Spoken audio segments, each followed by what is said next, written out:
This is an AZCourtHelp Legal Talk on your rights as an employee by Ivelisse Bonilla, filmed in 2022. Thank you. We'll be covering the basic rights claims that we see, and the importance of, if you have a claim, how you should bring it as soon as possible, because there are statute of limitations, which means if you don't bring it within a certain time, then you just lose your right to bring a claim. I would like to give you first an overview of the claims.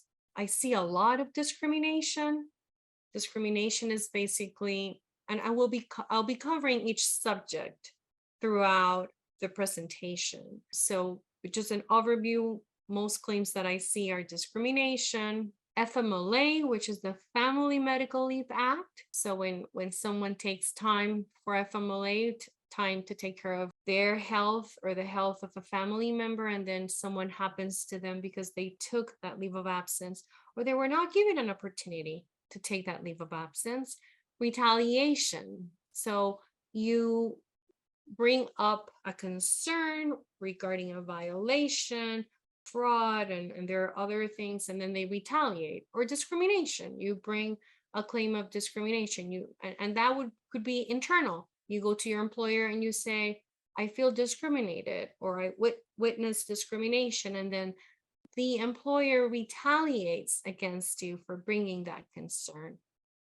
Wrongful termination, which is kind of similar in the sense that wrongful termination is a state statute, and wrongful termination is when you bring a concern to the employer of a possible violation, but you have to have a reasonable belief that a state statute was violated by the employer, and then the employer terminates your employment.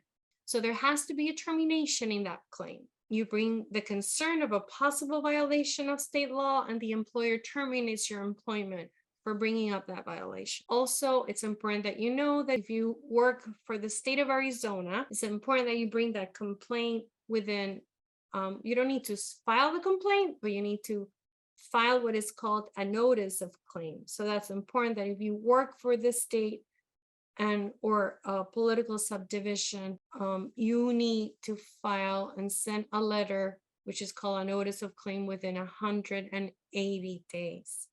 So you have a shorter period of time when it comes to filing complaints against the state. Another thing that is important that you know, it's the employer you work for, the entity you're working for. It's very important that you know how many employees, or have an idea of how many employees that employer has.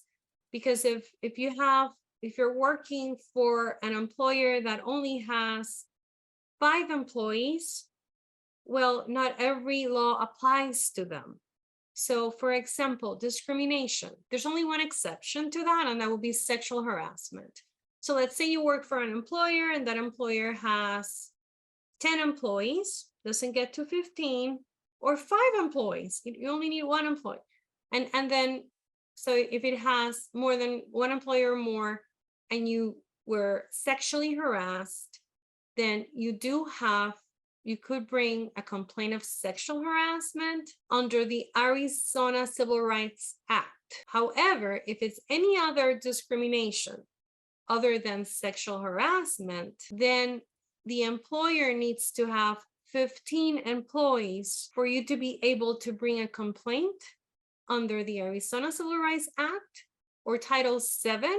Title VII is just the federal statute that protects employees against discrimination because of protected category, and we will be explaining that. The ADEA is for individuals that are protected under their age. So if you're 40 years or older, so that's protecting employees from discrimination because of their age.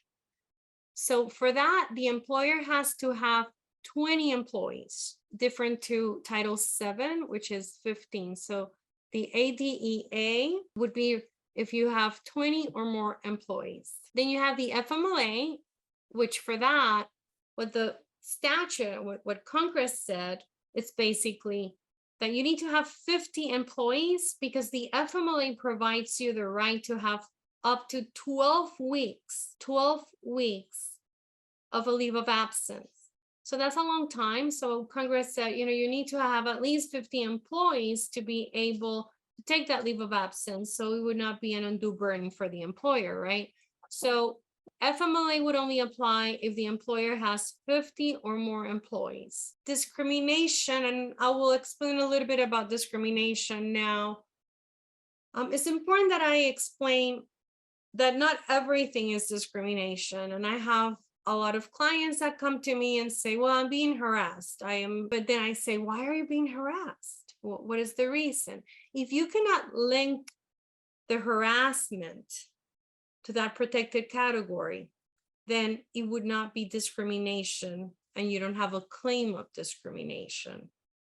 So for you to have a claim of discrimination or that you are being harassed, you need to be able to say, the reason they're doing this to me is because of my race, my color, my religion, or now genetic information is also part of it, which means you got a hold of my genetic information and now you discovered that I have some markers that are, may give me this, I may get sick because of that, and you're discriminating against me because of my genetic information. I haven't seen a lot of that.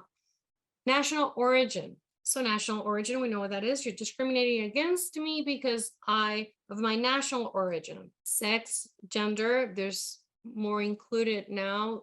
Finally, sexual orientation is now a protected category, which I think it was before under some cases that we had from the Supreme Court, but now it is clear, and that under the law, an individual that has the sexual orientation, it's not heterosexual, right?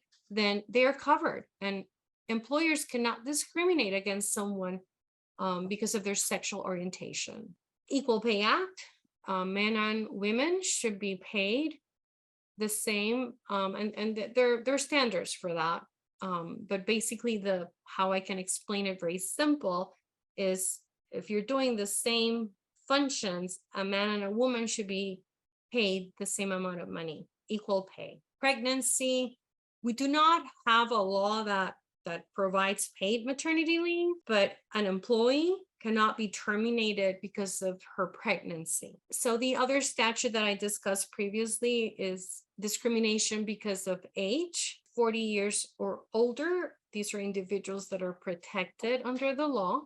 The other one is disability. Under the American with Disabilities Act, individuals that have a disability are protected, which means that the employer cannot discriminate or treat someone differently, which is discrimination, right? You're treating someone differently because that employee has a disability. And it's good to know that nowadays, disability, after an amendment to the ADA, now the American with Disabilities Act as amended covers way more impairments, but a disability has to be a physical or a mental impairment that substantially limits a major life activity. And there has to be a record of it. You cannot say, an employee cannot say, well, I have this. Well, a provider must support that individual. There must be a record of that impairment, or that someone is being regarded as having a disability. And also association. So let's say that you do not have a disability, but your daughter or your son has a disability, and you need to take time off to take care of that person with a disability. Well, that's by association, right? And then the employer cannot discriminate or treat that employee differently because that employee has a family member that lives with that person that has a disability. When I was just talking about treat it differently, right? What are we talking about? Well, that they did not hire you because you have a disability or because you were pregnant. They treat you differently because they assign you to overtime and they don't treat, and the other individuals that are not under that protected category are not being assigned. I had a case like that. A man, African American, was always given the worst shift, was always being called to work when others were not being called to work that often, was not given a very good, calling shifts at night versus during the day that were not as comfortable, right, as other shifts. So that individual complained about that. And I say, you're treating me differently. You're treating me, I believe you're treating me differently because I'm the African American in this group. Employers cannot treat someone differently or just assign, and unless desirable is the word that is used, has been used by courts. You're giving me a less desirable shift because of my protected category. Or promotion. So you didn't give me that promotion because I belong to that protected category. You transfer me to a less desirable position, or in the evaluations, you treat me differently because of my protected category. You don't give me the same training, compensation. We were talking about equal pay, right? We're doing this, a man and a woman are doing exactly the same thing, and you're paying the woman less. That would be discrimination. Or disciplining, like you discipline me more, and anything having to do with discipline. And then of course, termination or layoff. Sometimes some employers say, oh, I had to lay off some employees, but then you only laid off the individuals that were in their 60s, right? So that would be, you cannot do that. You cannot just target a certain group of individuals because of their protected category. Exhausting remedies. So something that is important, and this is very kind of legal, but if someone has a claim of discrimination, we attorneys, when we represent you, the employee, we need to exhaust remedies, which means we first need to file a charge of discrimination with the Civil Rights Division or the EEOC. The good thing is that filing with one agency, you file with two agencies. So if you file with the Civil Rights Division, you file with the EEOC. So you don't need to go to both.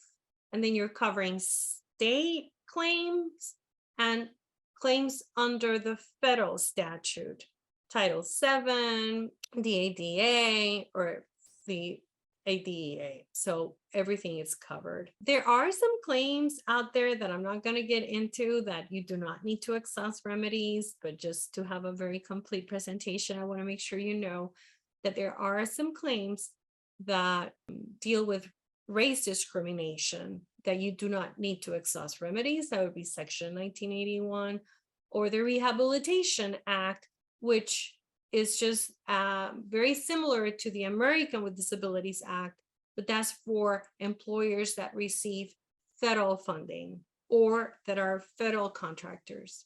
This is very specific, so I'm going to go over it very fast. If you are a federal employee, let's say you work for CBP or you work for any federal agency, then it's very different to when you work for a private employer. So just know that if you work for a federal employee and you are suffering from discrimination, you only have 45 days to file an EEO, make contact with your EEO office at the agency. So it's important that you know that if you're a federal employee, there are different things that apply to you, and you need to be careful and act right away. You would also have the right to file a claim under the Merit System Protection Board, but those are things that just see someone right away if you're a federal employee, just because the statutes, the time that you have for filing are shorter, and state employees do. So you should just be aware of that. And again, the Merit System Protection Board, which I just explained to you, if you're terminated, suspended, demoted, you only have 30 days to file an appeal. So it's important that you know if there's anything regarding retirement, then you have a right to appeal with the with OPM. So these are all things that are they're very complicated, and you should go to an attorney that deals with federal employees and has had experience, because it can be it's a world of its own. It's something that you should know, that you have rights to protect yourself if you're terminated, suspended, or being discriminated, and you're a federal employee. Wrongful termination. So a lot of employees come to me and say, this is a right to work state. Do know, at least from that you learn from this presentation, a right to work state is not an at will, right? So a right to work state means that you have the right not to belong to a union. But what I think most employees are believing they're referring to is when you work in Arizona, as almost every other state, an employer can terminate you for any reason that is not a violation of the law. So the majority, if they're terminating you and you do not have a claim or any of the claims that I am discussing in this presentation, then most likely it will be just a termination at the will of the employer. So the employer can terminate you for any reason, but any reason that is not illegal, right? And that's what we are discussing today. So what is a wrongful termination? A wrongful termination would be a termination. One would be you have an employment agreement, and that employment agreement is for a specific period of time. So you have an employment agreement for a year. But I have to tell you that even when you have an employment agreement, if you have one, very few employees have employment agreements, or it's very specific to some industries where they have that employment agreement. The employment agreement, if it says you're going to be employed for a year, and it does not provide, which I haven't seen one in a very long time, let's say an employment agreement that says you can only be terminated for cause, which they're out there, then you can only be terminated for cause. But that's very unique, doesn't happen often. And even those employment agreements that say that you can only be terminated for cause usually will include a provision that states that they can also terminate you at any time or within 30 days at the, so most employment agreements now always provide how they can terminate you. And usually they just state that you would have a prior notice. And then they say, I can give you 30 days and then I'll pay you those 30 days. And then also we have a state law, which is what we, a wrongful termination truly is. That is what I briefly explained before. It says you cannot terminate an employee for filing a complaint. So you cannot fire an employee in retaliation for example, I disclosed to my employer what I believe was an OSHA violation. I disclosed to my employee that I believe they were violating the Constitution of Arizona. I disclosed to my employer that they were violating patient safety. So these are things that there are laws that state you cannot do this. So if you believe that your employer is committing a violation of state law, and that's important, state law, because case law under Arizona law has said that a wrongful termination can only be if you disclose what you believe to be a violation of state law, then you would have a claim of wrongful termination.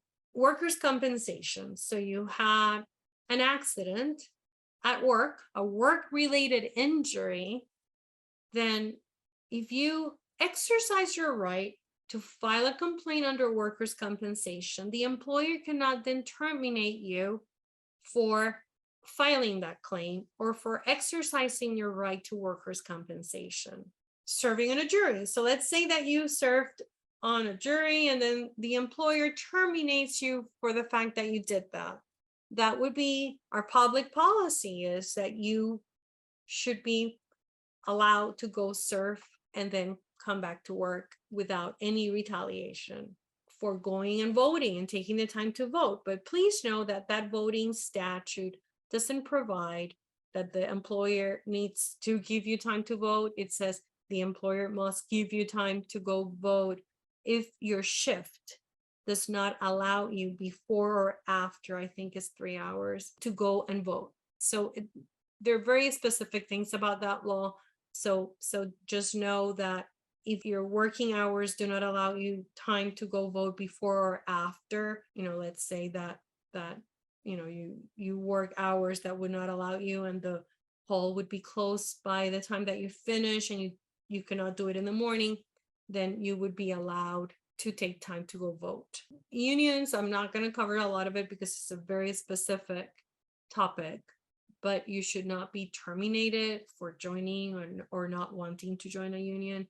This usually would be because you are exercising rights under to join a union. Then that would be with the National Labor Relations Act, but I just want you to know that you cannot be terminated for that, or for you speak up for employees, for the terms and conditions of the employees, not because of you, but you're voicing your concerns regarding the terms and conditions of the employment and how other employees are not being treated a certain way.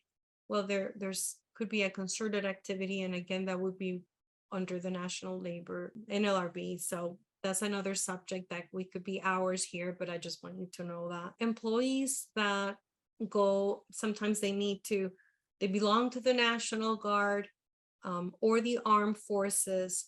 Do know that you have a right to do that without the employer retaliating against you for serving or going and doing your duties because you belong to the National Guard, that you need to go on duty. Then the employer cannot retaliate against you for that. There's also, I want to make sure I try to be very general about all this, because all of these statutes are extremely, we could have probably a seminar for each of them. So your employer cannot make you pay any fees or gratuities as a condition of your employment. I'll give you employment, but you need to do this. So that would be a violation of the law. You need to pay some fees or pay me as a condition.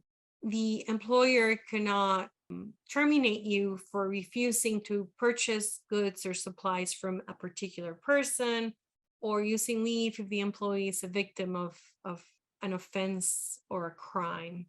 Okay, so very important how we get paid. So under the Arizona minimum wage, now the minimum wage is $12.80 an hour. So there's always a lot of confusion about that. Why? Because the FLSA provides, let me explain that, it's a federal statute. So FLSA provides that you're supposed to be paid $7.25. In Arizona, employers need to pay more. Why? Because what applies is whatever is more generous.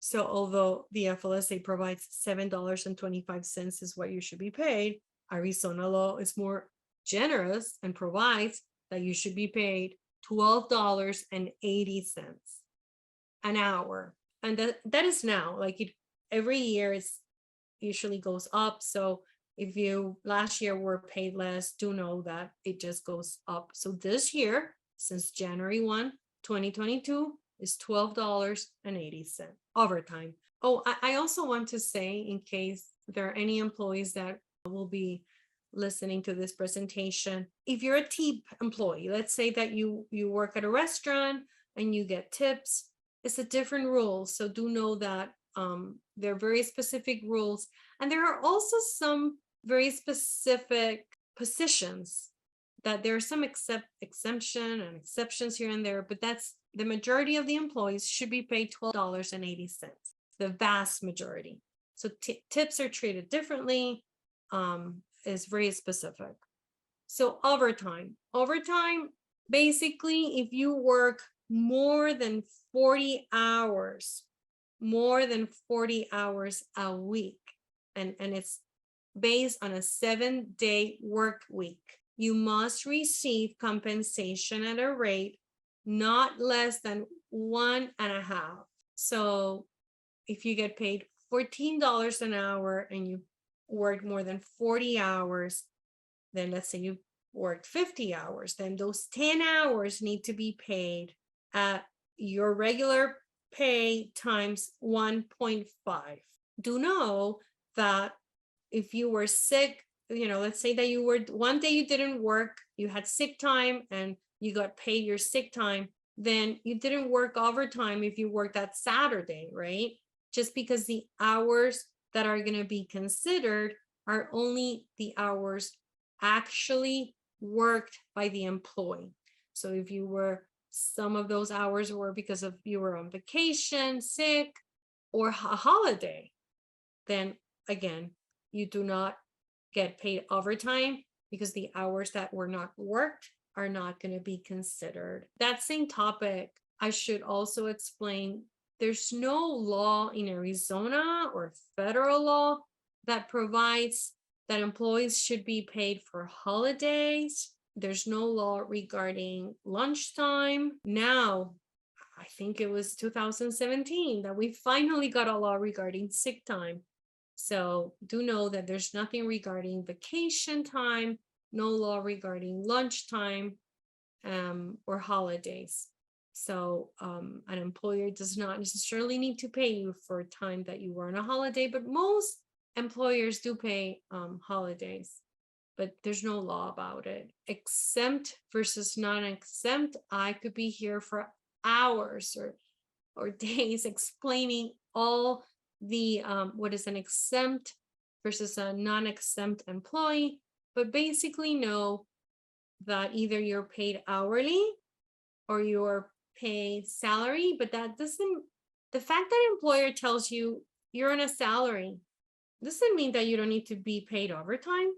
If you are supposed to be paid by the hour or on a salary and be exempt from overtime, would only be the functions of your jobs. Like, what is it that you do? The minority of the employees are not entitled to overtime. Why? Because this would be individuals that are professionals that have studied a long time to be where they are, or an individual that is in the administration of the business, or a supervisor that supervises employees and can hire or fire, or can be opinion, or that they really have a saying, even though they don't have the final say, as to firing, hiring. They're basically supervisors that are supervising employees. Just know that you would need to fall under a specific category, which is the minority of the employer. If an employer has a lot of employees, obviously the majority would be on an hourly. But whether you're hourly or not, it's based on what are your duties. What do you do? Do you have discretion or no discretion? And that would need to be an analysis. So that would not even be something that I could cover today. But if you're an hourly employee, do know that you're entitled to overtime if you work more than 40 hours a week. So know that the employer, and I think we cover a little bit of this, the employer cannot retaliate against you because you asserted, because you brought and disclosed what you believe, that you believe you're not being paid, or because you said, you're not paying me overtime and I am entitled to overtime. So you have a right to say that. You have a right to say, I think you're not paying me right. You're not paying me the minimum pay. So those, you can bring that forward and you're supposed to not be retaliated for that, because then that would be retaliation. So, and you can prove retaliation even if you just bring that concern to your employer. You don't need to go to any agency or state or court. You can do that by explaining, which is what we should do first, right? We should go to our employer and say, you're not doing this, and I'm asking that you fix this. And then they cannot retaliate against you for bringing that concern. Do know, and I see this, a lot of this, where employers sometimes ask employees to sign a waiver saying, I agree that I'm not entitled to overtime. That's illegal. You cannot give your right away. You cannot give away your right to overtime, and you cannot give away your right to get minimum pay, minimum wage. Okay. The Arizona sick time law. So as I explained to you, this is something that is, we think it's new, but time flies. It's 2017.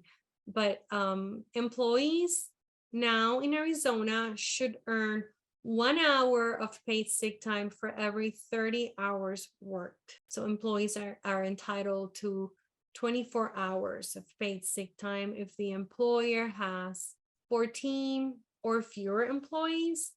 So if your employer has 15 or more employees, then it would be 40 hours of paid sick time. If you bring and disclose to your employer, you're not giving me paid sick time and you should be giving me paid sick time, then the employer cannot retaliate against you for saying that you are entitled to sick time, or that you believe there's a violation that you were not paid sick time and you should be. So no retaliation for exercising your right to come to your employer, go to your employer and say, you're not giving me my right to take sick time and be paid those hours. The FMLA. So that is an acronym for Family Medical Leave Act. So you are entitled to take FMLA for the birth and or adoption of a baby, if you give birth or you adopt a baby, then you have a right to take FMLA. You can take FMLA if you have a serious health condition, and that is when you have a serious health condition or an immediate family member has a serious health condition, spouse, child, parent, then you have a right to take up to 12 weeks of unpaid leave. There's also, if let's say that you have your husband went on a military leave, then you can take FMLA if now no one can take care of your kids. So it's basically, it covers a serious health condition, or when someone has to leave on military leave and you need to take care of things that you didn't have to before when you gave birth or adopted a baby. So not everyone is entitled to FMLA. Why? First of all, the employee must have worked at least 1,250 hours in that year, or it's actually within the last 12 months. The employer, so this is you, the eligibility of the employee, but the employer, you need to be working for an employer where that has at least 50 employees, and those 50 employees must be in one place or within 75 miles. So let's say someone has an office here and then 20 miles away and then 12. If they're all within 75 miles, that employer has 50 employees, then the FMLA, they would need to give FMLA to any employee that has worked at least 1,250 hours. What is a serious health condition? So a serious health condition is when someone has been receiving treatment by a healthcare provider and has been absent at least 3 consecutive days and treated at least twice for that chronic condition. So everything we do, there's a definition and we need to make sure that it's all covered. But basically, if you have a condition that will require, let's say you need to have surgery because of something, then the FMLA applies to you. So you could take leave if you're eligible, if you've worked for that employer, the hours that you have, the employer has 50 employees, then if you have a serious health condition, you're entitled to 12 weeks of leave of absence. Unfortunately, it's not paid. So sometimes it's hard for some employees to take this leave of absence because you cannot afford it, right? You can ask, most employers will require, or you could ask that your FMLA, during your FMLA, that you get paid your sick time, any accrued sick time, any accrued vacation time or PTO, whatever your employer does. And there are some employers that provide short-term disability that would be through a third party, right? So you could be under FMLA and also ask for short-term disability to get those, it would be triggered. So if under the plan, your short-term disability plan, your condition and you meet the requirements, then you may be able to just have family medical leave and be paid through short-term disability. So make sure you if you unfortunately are going through a problem like that you have these options. So the American with Disabilities Act, that's again, you have a disability, right? So an employer would not be able, if you have a disability, to treat you differently because of your disability, cannot discriminate against you because of that disability. You have the right to get an accommodation, which means you do not see well what you need, and not even glasses will help you, then you can ask as an accommodation that the employer provides a bigger screen. Or I've had cases where the individual is blind and that individual can perform the essential functions of that position if you give that employee an accommodation. Then if it's not an undue burden for that employer to provide that, what would be an undue burden? Well, it's a small employer and the accommodation you're requesting would be very expensive. Then, what does the employer need to do when an employee requests that accommodation? Well, meet with the employee, because the employee will tell you, I believe the most effective accommodation for me is this one. But the employer may needs to have an interactive process and say, well, I cannot give you this one, but I can give you this one. Do you think you can perform with if I give you this versus A versus B? And that's why the employer and the employee must have that communication. Some employees that come to see me, unfortunately, are afraid to disclose that disability. And I say, unfortunately, I get it. Who wants to tell anyone that you have some condition or disability? Well, if you need an accommodation, I've had some employees have the problem of not wanting to say it, because if you don't say you have that disability, the employer does not know. So, and then some employees say, well, I have the protection. Yeah, under the ADA, employers cannot say to other individuals your disability. However, the employer, there's some people with a need to know, and they need to know your disability if you want to get reasonable accommodations. If you want to be accommodated, then you do need to tell your employer your disability, and have that interactive process to see what accommodations will allow you to perform the essential functions of your position. So an individual with a disability would be an individual that has a physical or a mental impairment that limits one or more major life, has a history, or is regarded as someone with a disability. So I explained already reasonable accommodation. So what would be a reasonable accommodation? Would be making the facilities, they have to be accessible, right? So the facility itself, it needs to comply with the ADA. So you can, if someone is in a wheelchair, they can come into the place of employment without any barriers.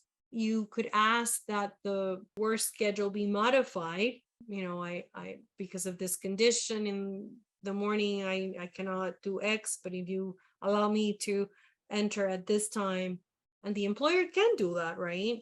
Then without it being an undue burden, then you could ask for a modification of your work schedule. And you can ask for a reassignment to a vacant position, but please know that it has to be a position. It has to be a vacant position. The employer would not be under the law required to create a position for you. So it would need to be a position that is there and is vacant. Or you can, as we discussed not too long ago, modifying any equipment, any devices, that the training material be provided to you in a different way, readers or an interpreter, because of you not being able to hear well, or there has to be a process there where you go back and forth with the employer and figure out what would be the most efficient accommodation for you, one that will allow you to perform the functions of your position. So as I was explaining, what the employer could claim that is an undue hardship, that is not easy for the employer, especially when you're dealing with employers that are big employers and have the resources then. But basically the only way, if you ask for an accommodation, an employer would need to provide that accommodation unless it would be an undue hardship. And that undue hardship is defined that it would be very difficult, or like I explained before, it's a huge expense. And then you would need to consider the size and the financial resources of that employer. Thank Appreciate your you. help. You're welcome.